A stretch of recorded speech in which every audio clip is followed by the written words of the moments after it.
could rain. So we are in Coeur Idaho, getting ready for the 70.3 this weekend, and I flew here on Tuesday night, or Tuesday pretty much the whole day, from Montreal, Quebec, or Montreal. So here we go again. Yeah, I had an amazing time in Mont-Tremblant. Obviously the first time event for me, and I'd heard great things about it, and I was not let down. I was actually pretty surprised at the quality of the event that those guys put on. Every little detail is thought out pretty thoughtfully, and just the race experience was incredible from the start, with the jets flying overhead and fireworks and massive crowds.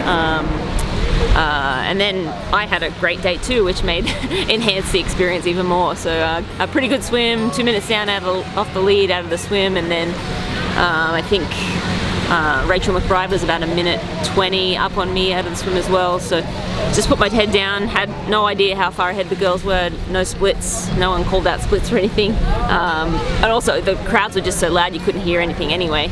Got on the bike, felt good, my legs felt really strong, and just kind of went for it. And by about 35k I was really surprised to see the front girls. So Rachel had caught those front girls around the same time as I caught them. That's Lauren Goss, Meredith Kessler, Jen Spieldenner. I butchered her last name, that's not how you say it, but and one other girl I wasn't sure, can't remember who that other girl was, but basically the front of the race. And it was kind of unfamiliar territory for me. Definitely was very excited to be up the front, and I got into the lead probably around 35-ish K and didn't look back. I just sort of put the hammer down, see how fast I could go. I got off the bike with I guess a 4-minute lead. I didn't know how long it was. Again, didn't have anyone. Izzy was sleeping in. I don't think she got out of bed until 9 o'clock. So I didn't have any idea of where the girls were behind me. I knew I had a little bit of a gap, and then went out, and legs felt pretty strong in the run too. So went out and tried to run a fast half marathon. I looked at splits before, and the fastest runs there are around 121, 122. So I tried to push and see if I could run 120-ish, and surprisingly again, yeah, my run legs feel like they're finally back. I feel like my old self, and it felt amazing. And then the crowds again on the run were incredible, and then coming through the town square, the streets were just lined, and just really an enjoyable race experience all round. So prior to the race on Friday, I went out to have a swim and then get the groceries, and I came home back to the hotel, and I guess some of the groceries must have jiggled around in the back of the car. Maybe I went around a corner too fast, or 2 corners too fast. I didn't have Izzy in the car, and I opened up the trunk, and one of the Coke bottles, I like Mexi Cokes because they're made with cane sugar instead of corn syrup, and they're in glass bottles. Anyway, one of those glass bottles fell out of the back of the trunk and like literally exploded. It was almost like a little bang, and I was kind of shocked that it made that much sound and exploded so forcefully. But then I looked down and saw blood gushing down my leg, and so then yeah, I had to kind of deal with that. So fortunately I called Paul Newby-Fraser, and she was able to put me in contact with the race organizers, and they had the medical staff in my room within like 20 minutes to assess. And that night the doctor was arriving, so he stitched me up. I got 6 stitches in my calf, and yeah, that was kind of a crazy little accident pre-race, but it really didn't affect my race at all. Just a little bit of extra excitement pre-race, really. How is it now? Yeah, I mean, it's still healing slowly. They said 10 to 15 days until I can take the stitches out. So again, I'm just trying to keep the water off it. Successfully did that in Mont-Tremblant, and I'll do it again with these patches again in here, and hopefully get the stitches out in another week or so. Miranda Carfrae, you won in Victoria, you won in Mont-Tremblant. Why are you here? Three-peat. I agree. I mean, I feel like I should just go home and not mess it up. No, I just chose beautiful races this year. I picked Victoria and then Mont Tremblant. Also races I've never done before, and then this one I've heard good things about it. I came to watch my husband do a full Ironman event in 2012 at this race. And he finished second that day. It was a lot colder, so I think it's going to be better conditions this year. But yeah, I mean, I'm excited to get out and have another race. And obviously, I have my work cut out with these strong competitors, and there's other girls as well on the start list that certainly are a potential to win this race.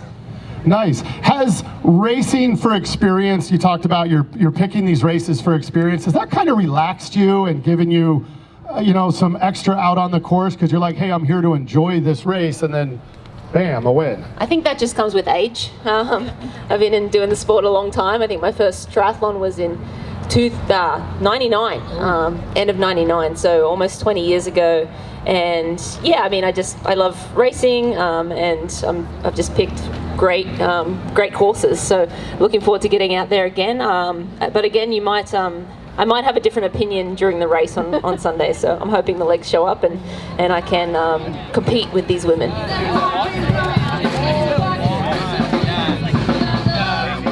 Pump you up. Yeah, I'm pretty excited to race again here in Coeur d'Alene. When you have such a fun race experience, it just makes you love racing even more. And I'm kind of a racer anyway. I enjoy the challenge of race day, and I enjoy just seeing where I'm at and pushing myself. And this field actually, I think, stronger than the last field. No offense to the girls from last week, but Heather Wertel, very accustomed to the top of the podium. Also Heather Jackson, she's just a little powerhouse over the 70.3 distance and Ironman distance, but particularly this distance. Haley Chur has won this race the last 2 years, and also Jeannie Seymour, obviously third in Ironman Texas and won 70.3 Texas earlier this year with a pretty impressive race there. So just great athletes to race against, and I'm feeling pretty good. I'm feeling better than I expected to feel after last weekend. So yeah, I mean, at this point, just hope that I can put together a great performance and compete with these awesome athletes. Yeah, so Tim flew out for this one. It was made possible by Tri-Bike Transport. He could ship his bike out and not have to travel with it, and all the extra fees that run along with that. Plus it's a little shorter flight from Denver to Spokane. So he flew in Wednesday night, and he's just been doing his normal training routine here, but it's really nice to have him along with, obviously, Izzy, and the Talbot Cox is here this week, so he can capture all the fun, and racing on a new bike. I actually raced, its maiden voyage was last weekend in Mont Tremblant, and that went very well. Obviously it's the same as the other bikes I've been riding, just a different paint job, but yeah, I love this paint job. This is probably my favorite one so far, and yeah, I'm excited to get out there and race on it again on Sunday. Yeah, and as always, thank you for everyone who is supporting us and following along the journey. And last weekend in Mont Tremblant, the crowds there were just amazing. I got goosebumps a couple of times running on that run course. And I'm looking forward to seeing the crowds and all the people here in Coeur d'Alene too. A lot of the organisers keep saying this is their best race in the US, so I'm looking forward to experiencing it myself. And we will check in post-race. You'll get a little Izzy and Tio probably will have a say as well.